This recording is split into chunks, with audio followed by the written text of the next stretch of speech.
Can you all hear me? Yes, awesome. Great. I'm going to get the video up and going, and if everybody can, we're going to get started on meal planning from a behavioral strategy standpoint. So let me get this going. There we go. Hey, everybody. Can you all see me too? Yes, awesome. Okay, thank you guys so much for joining us. I hope that you were able to see the information at the beginning of the slide to log in with your first name. Looks like everybody's doing that. If this is your first time to the virtual group, welcome, and welcome to all of those that are returning as well. At the end of the group, you're going to be given a link, and you'll go and complete a confidential survey. And that's how we keep track of who's coming and getting your feedback and things like that. And from there is where we set aside Perka points for you at the nutrition shop, so that way you can have those available.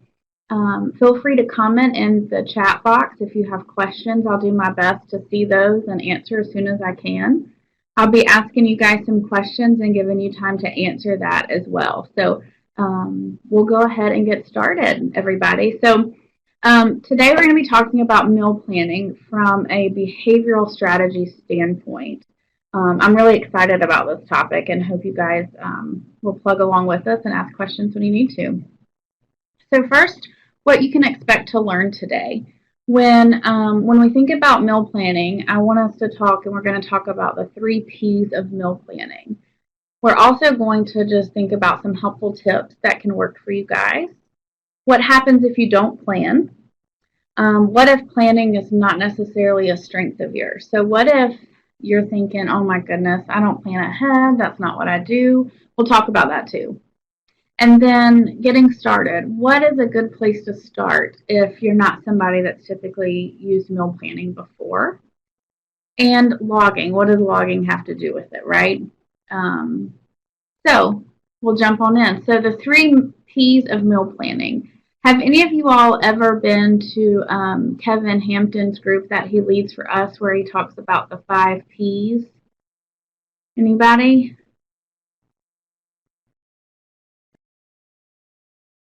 Doesn't look like, oh, nope, okay. So there's 5 P's that we talk about. But today we're going to be focusing on 3 different P's, okay? And so when you think about the 3 P's, the first one is going to be to plan. The next one is purchase. And lastly is prepare. So we're going to go through and we're going to break down each of these so that way we can talk about what are the good tips to put in place to help you be successful in each of these areas. So we'll go ahead and get started. Planning is probably my favorite P of the whole thing and probably the most detailed. So we'll go ahead and look at planning in regards to meal planning. So the picture that you see here, the little format thing that you have here, is also one of the handouts at the bottom. So you can see where it's meal planner. So this is available to you there. So make sure you can get to a place where you can print out the handouts. If you're on a mobile or tablet, you can log in through a computer and print it that way, I believe. So when we look at planning, if we don't have a plan, how are we going to know what we're going to do? So things to consider when you're thinking about planning is to think ahead. Think about your week. Think about what you've got already on your schedule. What does work look like? Your family life? What do your kids have going on? What days will I have time to cook when I get home? If you're like me, those are few and far between. But some of you may have different schedules, and you may not work. You may be at home. So what days are more free that you have time to cook tonight's supper today? So think about that. Also consider what days could I use crock pot meals a little bit better. If there's a day where I'm going to be getting home and it's not going to be too late, but I have the ability and time in the morning to throw something in the crock pot, definitely think about that. And what days will I need leftovers? There are just some days out there where it is completely busy, completely full, And it is just going to be really beneficial to be able to throw something in the microwave, warm it up, and have it without having to think and plan and cook. Okay? So think about what days you're going to need leftovers. More things to consider is what snacks are easy to grab on my busy day. So thinking about your work day, thinking about things you've got going on during the day. What's going to be easiest for you to stay on plan? And then who in my family can help me? And maybe some of you live alone, some of you may have a huge family, some may have no desire for them to help you. But it's also something to consider. Like, what could someone else do to help me plan and get prepared for the week? What can you do ahead of time? What are some things that I can plan to prep that I can do not the day of that can help me be successful? And then what's worked well before? Has there been a recipe that the whole family's liked? Has there been a snack that was easy for you to eat in between what you're doing for work? So thinking about all of those things prior to your plan can help you develop a plan. So when you look at the sheet in front of you, I hope everybody can see that and it's not too little.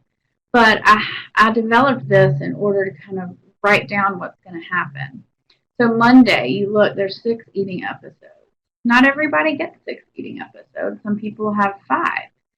It's also important to remember, and I'll go ahead and kind of pause a little bit for this, that when we talk about eating episodes, I'm talking about shakes, meal replacements, solid food, anything like that. So even if you're joining us today for the virtual group and you're in Optifast, know that we still have to plan. We still have to plan ahead to figure out what's going to work for us, based depending on what we've got going on.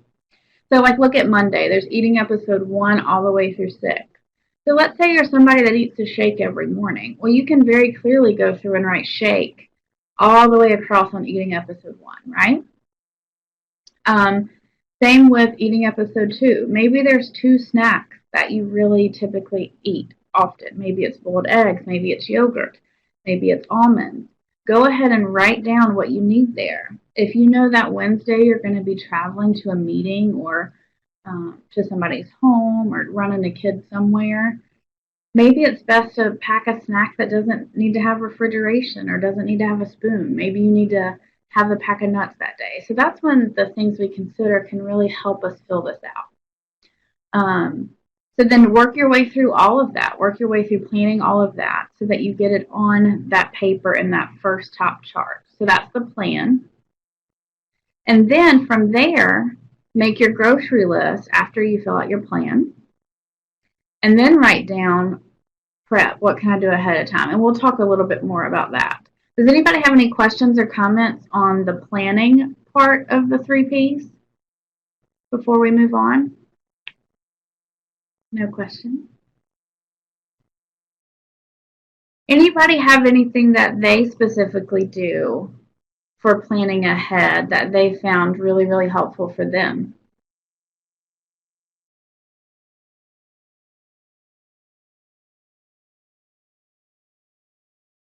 Give you guys a second if anybody's thinking or typing. Nobody's typed. Oh, somebody's typing.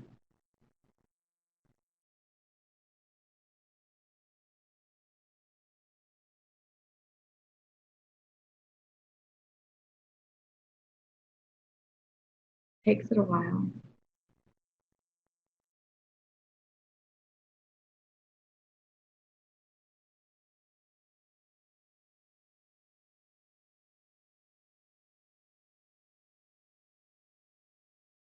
Now go ahead and mention too, the meal planner that's loaded in here under the files and the handout, that should not have the written things in it on there, like the grocery list and what can I do ahead of time. It should be blank for you, so that should be easy. The choices just messing up. I usually do the plan as it was given to me. Yeah, okay. So a lot of times people feel anxiety or feel overwhelmed when they have all of these choices. So what you can do is the forms and the handouts that come from the dietitian that give you options of complex carbs and lean protein and fat options. You can go in there and use that tool to decide, okay, so they said for lunch, I need this much lean protein and this much this. And my choices are going to be, lean ground turkey or chicken or fish. You can use what they've given you to plug this in. So it doesn't mean that you have to pull it all out of your own head or make it all up. It's just making sure that you take the plan that they gave you and the plan that we've recommended and putting it on paper for specific days and times. So, yeah, thank you for that. Sometimes it's easy just to follow the plan exactly. And as you add more food into your plan or change things up for variety as directed, it can be really helpful to know what's going to happen when. Okay, so we'll move on to purchase, which seems pretty simple, but I think that this is an area that can throw us off sometimes. So we're going to talk about some tips. So now that we have a plan, we have to buy what we need for our plan. And number one that I've talked about some, but I hear that a lot of people don't do is actually make a grocery list. Don't just show up at the store. If you take the plan that you developed with the shakes, with the snacks, the suppers, the bars, actually write it down. Write down exactly what you need so that you know and have a plan when you go into the grocery store. I think if we just go in kind of haphazardly or think we're going to remember what we need, we can, or if you're like me, we forget it. Okay. Another tip for purchasing is if you're going to be going to the store, make sure you do it after you've had an eating episode, after you've had a shake, a snack, and take a water in with you because sometimes when we're shopping and we're hungry, we are tempted more than we may have been if we're not hungry when we go in. Next, online shopping. Do any of you use online shopping?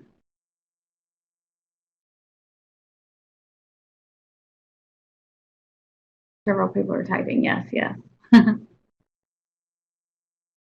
Not for food. Okay, fair enough.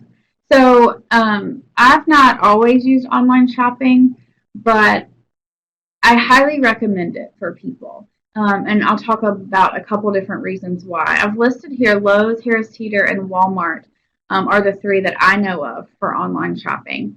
And I believe there's a charge for Lowe's and Harris Teeter that you can do per pickup, or you can do like monthly unlimited for a different amount. But as of right now, Walmart does theirs completely for free. You create a login and you go online and order. And Walmart, I know, has an app on their phone. That's where I use. The other ones may too, but I'm not sure. And basically, you go through there and you can take the list that you've made from the plan that you've made and check everything off on the website. And while you're doing that, you can look and be doing it from your home, a break at work. You can use your phone at a kid's soccer practice, and you get to pick a time that works for you to pick it up. You don't have to go in the store. You just pull up, they load them. I hop out and help them load the groceries in the car. And it does a couple things for me. One, it helps me stay on budget. If you have a budget for groceries and you put in some things and you're like, that's just over. Or maybe I need to look to see if there's a different something on sale. Then you can take stuff out or add to your cart based on how much the total is. Okay, all Walmarts have free online shopping. I don't know about all of them, but I know that here in Winston, the Super Walmart, right near the movie theater, has it. I know that the neighborhood Walmart in Clemens has it as well. Yep, the Clemens one. So basically, I think there's a lot that are moving towards this. You can go on the app or download the app, and it definitely will let you know. So yeah, looks like there are a lot of different places. And one of the things that I love most about having the app on my phone is, let's say, your kid or your husband or your wife or whomever says, hey, we're out of so-and-so. I can go ahead and add it to my cart, and it's there until I place that order. So let's say that happens on Thursday, and I add it to my cart. And then Saturday, I sit down, do my menu plan, do all of this, and then put the order. And the thing I added in Thursday is still in there. So it really makes things a little bit easier for me. So someone says they've been using eatingwell.com for ideas. Ideas for meals, is that what you mean?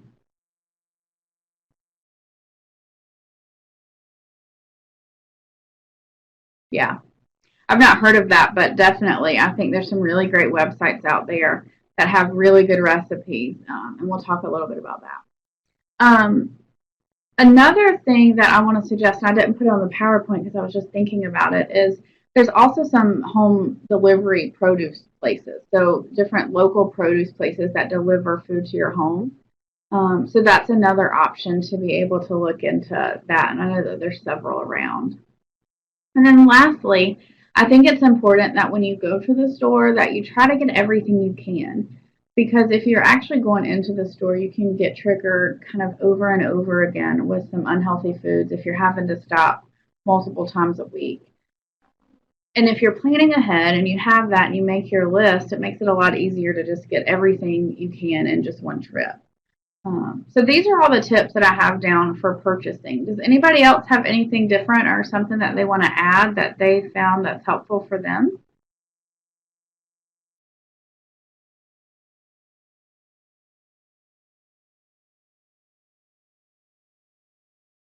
Okay. So now we're going to talk about prepare. Um, we've planned, we've purchased, and now we're going to prepare. What can I do on the weekend or a time that you have free? So maybe you work on the weekends, or maybe Mondays is a really good day where you have some extra free time. Think about a day, at least one, if not 2 days, that you can set aside a certain amount of time to prep. This is where I think a lot of people can get really overwhelmed because you're thinking, how am I going to make all that food? How am I going to I don't have that much time to spend. And my idea is you're going to spend it anyways. Why not chunk it together so you're only having to dirty things up once and you're only having to kind of work together for that time frame, and you can get a lot of stuff done in a short amount of time.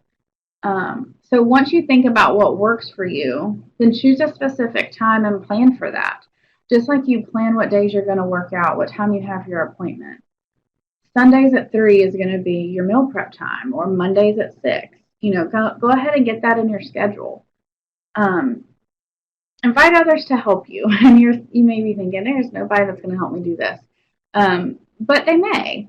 My son absolutely loves helping us measure stuff out, and he loves being able to hand things from the refrigerator, things like that. Now he doesn't hang around the whole time, but you can use people to help you for a little bit.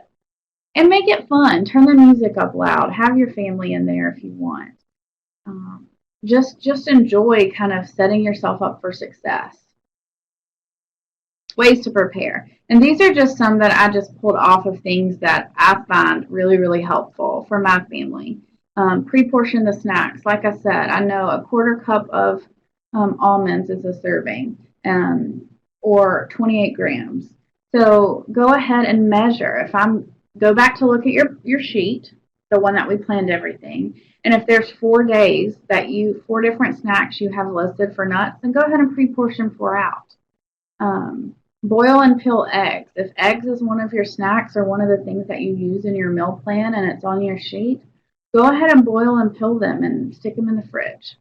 Go ahead and cut up produce. If you know that you're going to have a recipe that's got lots of stuff cut up that you need that's going to stay well, cut it up and throw that in the fridge too. One thing we like to do is, especially now that it's warming up, is Sunday nights or Saturday nights, we like to get the grill out and cook something. So if we're having something on the grill, we'll not only put on what we're planning for Saturday or Sunday night supper, but we'll also go ahead and add on things that we can have either for leftovers one night or to meal prep for our lunches for the week. I love boiled eggs. Can't wait to eat again. Yeah, so definitely pre-portion it. So that's reminding me. Once I boil the eggs, I think it's really helpful if you decide that you're going to eat 1 or 2, you go ahead and put them in the baggie for the amount that you plan to eat. So they're already together in a bag, so that way you don't feel tempted to keep eating that. Go ahead and pre-portion that too. Cook more than needed of your vegetables. Same thing, same concept with the grill. If you love broccoli or you're going to roast some vegetables, throw enough on there so that you can put that together for your lunch for the week. And then put recipe items together in a freezer bag and then freeze until you use it. There's a recipe connected down here at one of the files, the red pepper chicken. And this is just one that I found online and I love it. It's a little bit spicy, so you may want to kind of adapt the seasonings. But it's a very, very good recipe. And we'll talk a little bit more about how I use that in working with preparing for even weeks later. So those are some ideas for preparing. So we'll kind of move on. Other helpful tips. I talked with some of the dietitians and some providers here, and these are some of their tips. Consider a supper swap. Has anybody ever used a supper swap or knows what one is?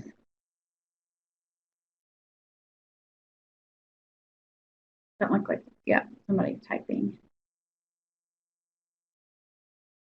Not well on the plan. Okay. So don't know what that is. So the best way that I can explain supper swap is being able to kind of get together with a group of people. My parents and I kind of got together one weekend and did this where we chose a couple recipes and went in on the food together and pre-portioned everything into the freezer bags. And so we ended up making, I think it was like 15 different meals, 5 different recipes, three each, and put them in freezer bags and divided them up and put them in the freezer. And then we had those set up to plan for several weeks out. And so some people do the supper swaps where one person cooks like triple of a recipe and somebody else cooks triple and then they'll switch some. And so that's one way and one thing to consider for supper swaps. It might be hard, one person said, not while on plan, to find a friend or somebody that's willing to eat the same things that you need for your plan. But if you are able to find that, then that's definitely a neat idea. Okay, and then also purchase produce that is already cut up. So I had already talked about pre-cutting it up as you're prepping, but there are some places, I think Lowe's Food, actually you can hand pick your produce and take it to them and they'll cut it up for you. I think it's a small fee. But most places have like onions and peppers and things like that already chopped up and you can just pay a little bit extra to get those because what happens sometimes is, we buy the vegetables and the next thing you know, you find them sitting in the back of your fridge and you have to throw them out because they've just sat there. So if that's going to be a barrier to you to not prepare them and dice them up, then maybe buying them pre-cut is the way to go. Let's see. Buy pre-packaged and portion-controlled items. Again, I talked about pre-portioning out the nuts. Some people are like, I don't find myself, don't think I'm going to do that. So I'm going to buy the 100-calorie pack of almonds. So there are lots of things that you can go ahead and buy that are pre-packaged. One of the things I've recently started using is the K's Natural Chips in our nutrition shop. We sell those, and they're pre-packaged, 12 grams of protein, and that's a neat kind of way just to be able to grab something and knowing exactly what you've got in front of you. That's okay that you're late. Join us. Okay, and then keep extras at work, your car, and your bag. Yeah, the barbecue is good. Anything that you have that is not going to go bad, or if you want to bring some boiled eggs and keep in a container in the fridge at work, or bring extra bars in your pocketbook. That way, if something happens, we have a go-to item. We have something that we can pull from. So that's another some helpful tips from the team. So next, let's talk about what if I don't plan. So if planning is difficult for you, or if something happens where you're not able to plan, have a plan for when you don't plan, which sounds totally against each other. But let's have a plan, like the extra bars and things in our bags. Have extra frozen meals at work and at home. we have a list of different frozen meals with nutritional information in it. And even if that's not something you're going to plan to have, maybe purchase two. Keep one in the fridge at home or the freezer at home and one in the freezer at work if you have access to that. And that way, if something comes up or you forget to pack a meal or you leave it on the counter, you have a backup plan. So, a plan for not planning. Um, Another thing that I like to tell people is sometimes, especially Friday evenings for some reason with my family, it can be really hard. You know, we're tired from the week, all of that going on. Even if we have something planned, something may throw us off plan. And make sure that you have 3 chosen restaurants with pre-picked out food options. So if somebody says, hey, you want to go grab lunch today? Maybe you want to say yes. You haven't gone out to eat with coworkers in a while. Then you can say back to them, yeah, why don't we go to blank or blank? And knowing that when you give them those 2 options of the restaurant, you know exactly what you're going to get, the calories, the protein, the carb, and there's no question. And so then you're giving them options, but then you feel in control of the choices you have to make. If thinking about what you're going to eat, what restaurant seems kind of hard for you, talk about it with one of the dietitians when you come in for a visit or somebody on the team. Bring in a menu to a place that your family often goes and, have them help you look through that menu to see what's going to be a good option for you. You have to get air out of freezer bags when freezing food. How long is this food good when freezing pre-cooked proteins and meals? Okay, so I'm not the expert on that, but I will tell you, I brought some goodies that we'll talk about later, but I'll go ahead and give you this. This is what I buy. Can you guys see that? The gallon size specifically for the freezer. And I do try to get the most air out possible. There's a website that I use that says it is good for up to 3 months once it's frozen. And I'm sure that you can get lots of information online about that. Mine never lasts that long because I don't prep that much. Typically, if I prep something, then I'm going to be eating it probably the next week or at least within a month. So definitely do some research on that. But these, I make sure I get the freezer bags and get as much air out as I possibly can.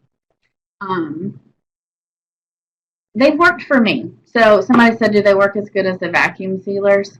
I have that as well, but if I get most of the air out of this for the limited amount of time that I keep them in the freezer, they definitely work for me. Frozen meals were a good alternative. So depending on what plan you are, I would make sure you talk with your team about frozen options.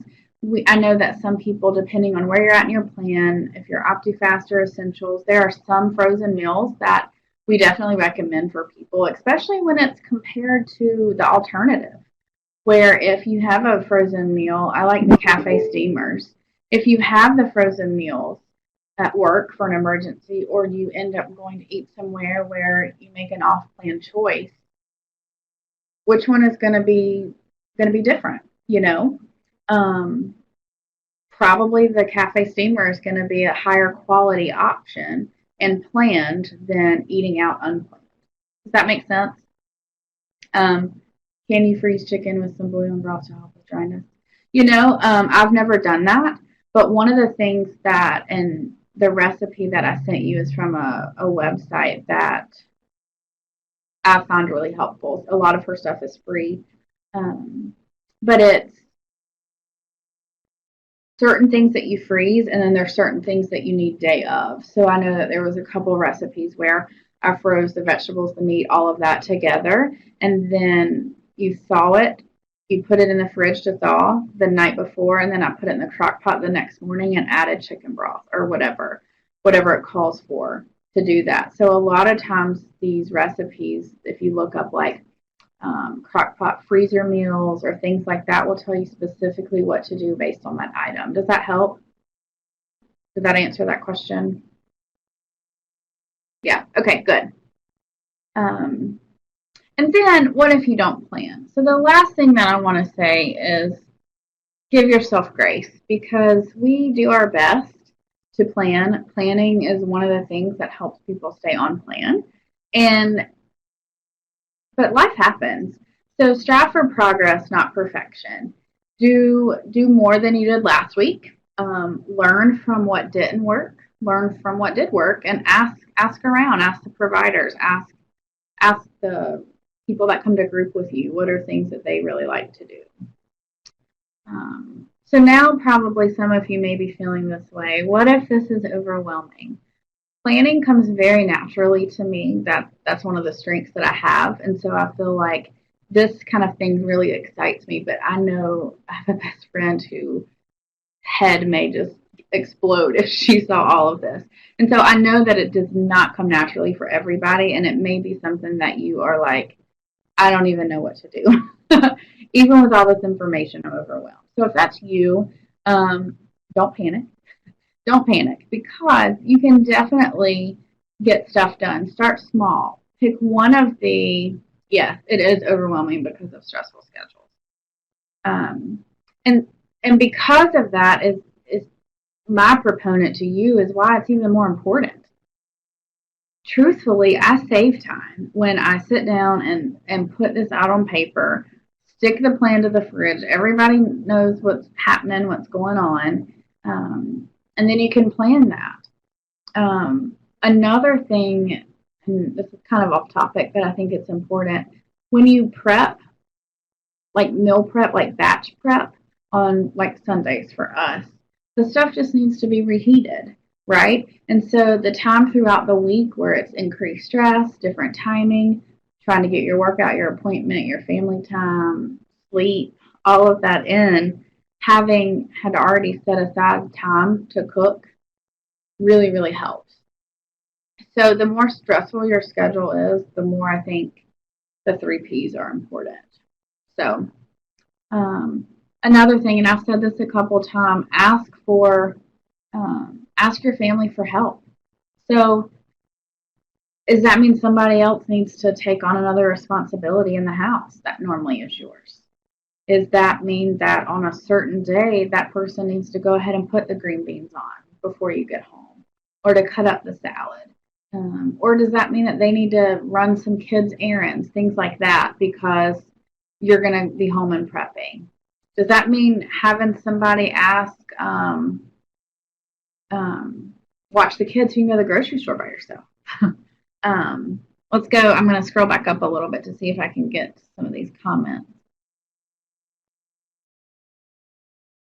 I learned a long time ago that it was to keep a sheet of paper in my car purse that had all of our go-to restaurants and one meal from each. That was a safe and no-brainer. I love that idea. Same thing as like picking those restaurants, knowing exactly what's on them, knowing exactly what you're going to choose, so you don't even have to look at the menu and you don't have that extra environmental trigger. Somebody said I'm home most of the time and always think it's easier that way to eat better. Wrong. I think planning may even be more important. That's a really good point. I hear people say sometimes they can do better if they're at work and have that routine of because they have to plan before they leave or else they're not going to have food. So I've got to figure out what I'm going to do. A tip for people that are at home is plan like you're leaving for the day. Okay? Go ahead and pack a lunchbox. Put it in the fridge. Go ahead and know exactly what you're going to eat when. Pre-portion. Go ahead and do everything the same so that you don't have to count on yourself to do it throughout the day. So yes, it's different, but both have their challenges, whether you're at home or out of the house. So yeah, good point.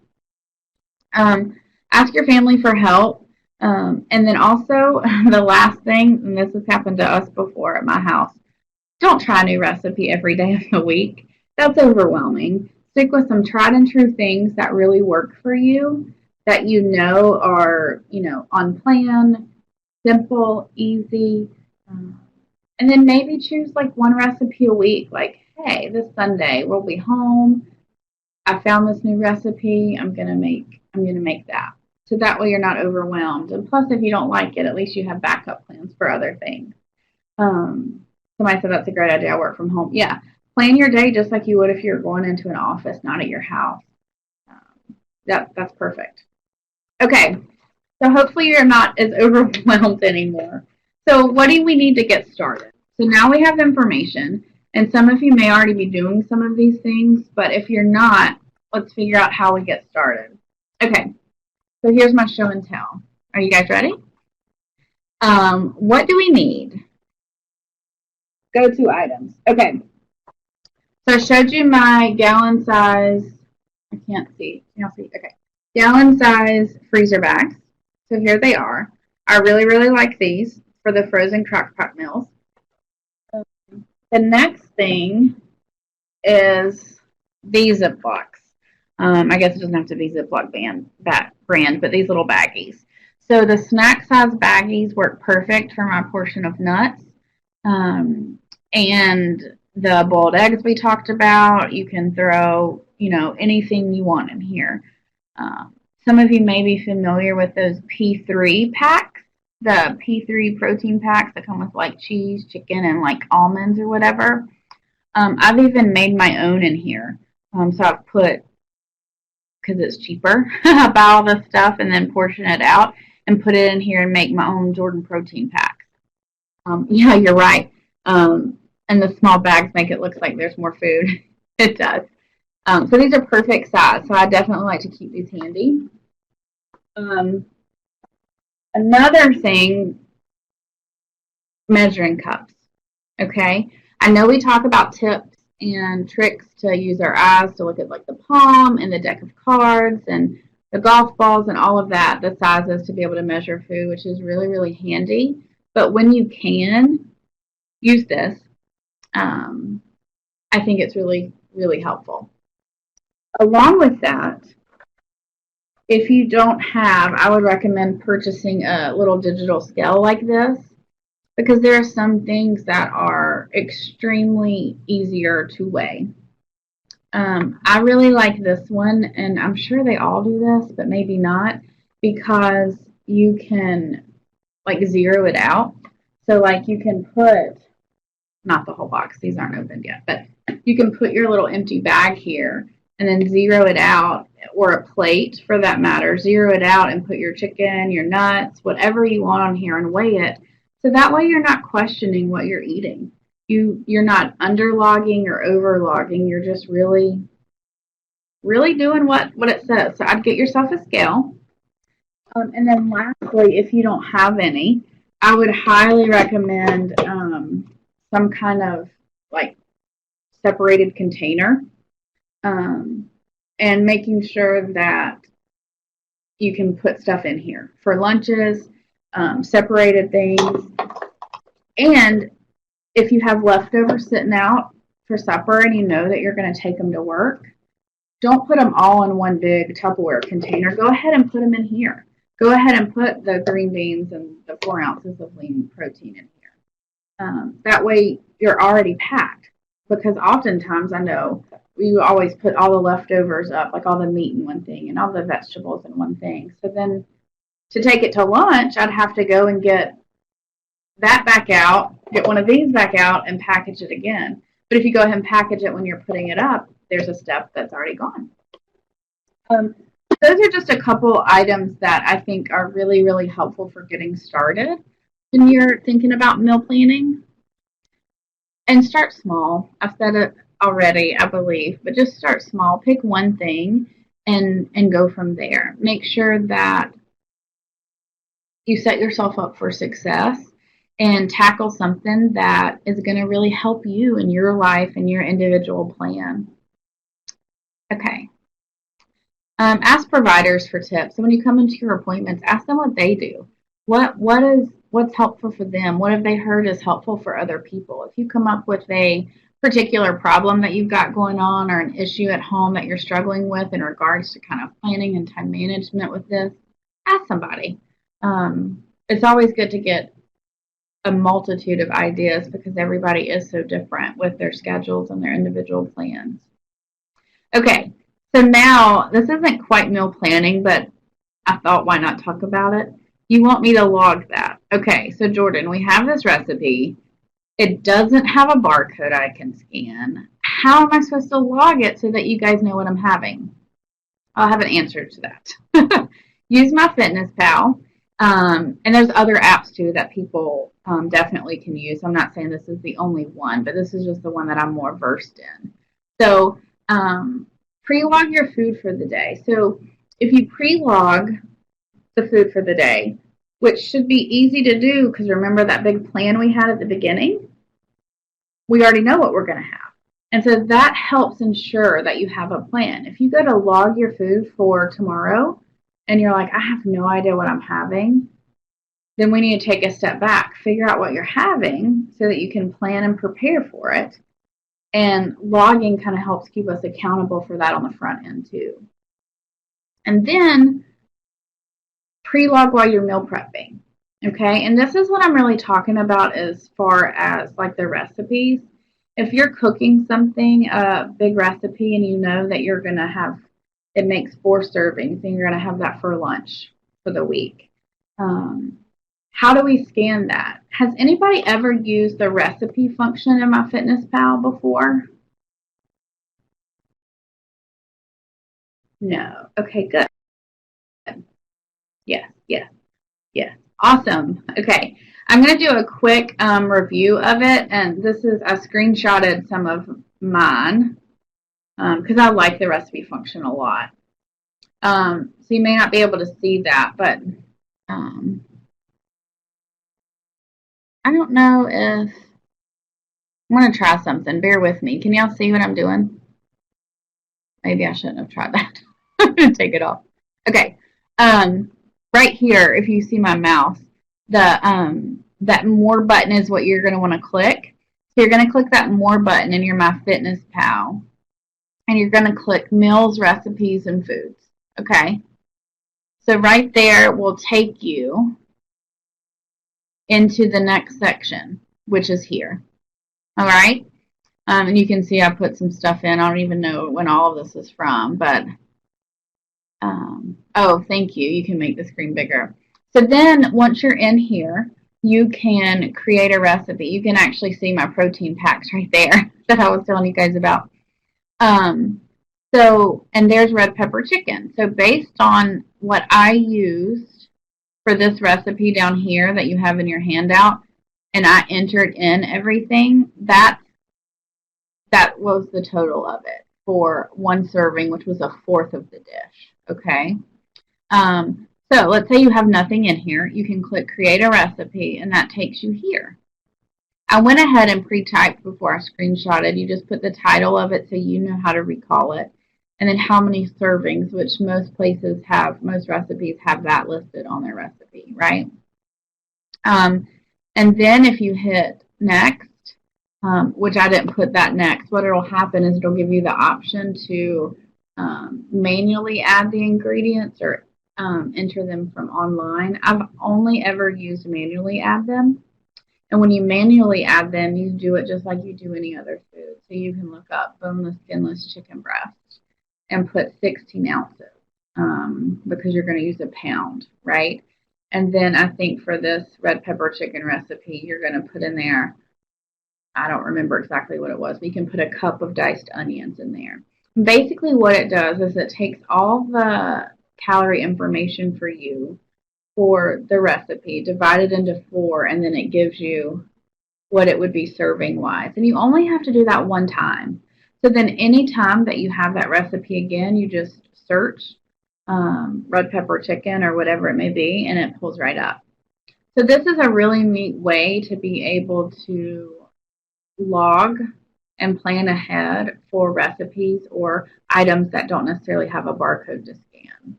So I hope that was helpful for you guys that may not have ever used that recipe function before. And there may be somebody that has had experience with using the internet delivery system of importing that from the internet, but I don't. I just manually add it. Okay. Oh, good. I'm glad. Okay, so next I want to show you guys this. I don't know about you, but I've heard the quote so many times, if you fail to plan, you are planning to fail. And although sometimes I think that can be accurate, you're not failing, right? So I put that on here because I know it's a very popular quote, but you're not failing if you don't plan. We just need to do things differently. Figure out what works and what doesn't work. And then kind of when you think about planning's bringing the future into the present so that you can do something about it now. And I love, love, love that quote because when you think about the purpose of us planning our meals, we are thinking about the future, bringing it now, which is that thinking ahead, and figuring out how we can do something about the rest of our week, how we set ourselves up for success as best as we can. And then you can spend your whole life planning, but once you're ready, get out there and start doing it. So no matter how much you plan, you can be the best planner. We have to follow through with that. And if you're struggling with that, we can definitely talk more about that.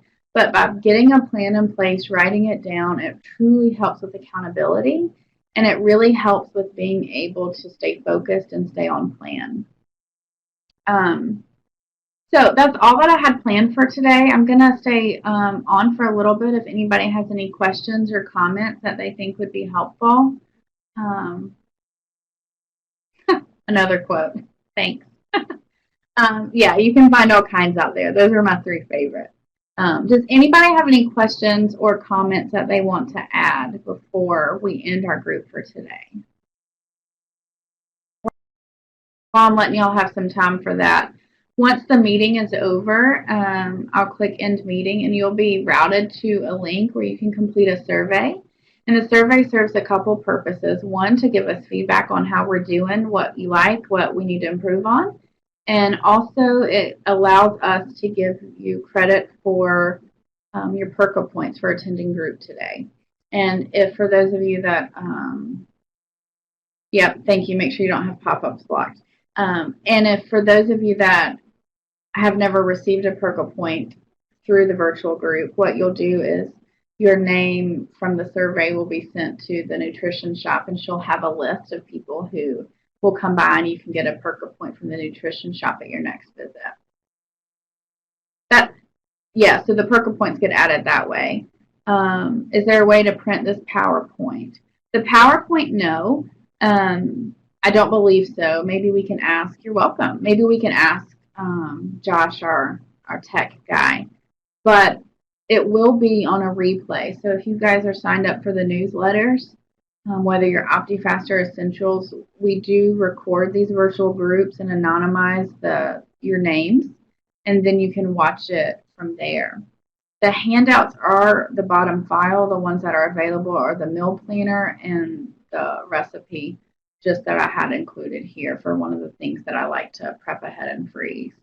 So that's it for today. Thank you guys so much for coming and hanging with me as we talked about meal planning, and I hope you have a good rest of your week. Talk to you later.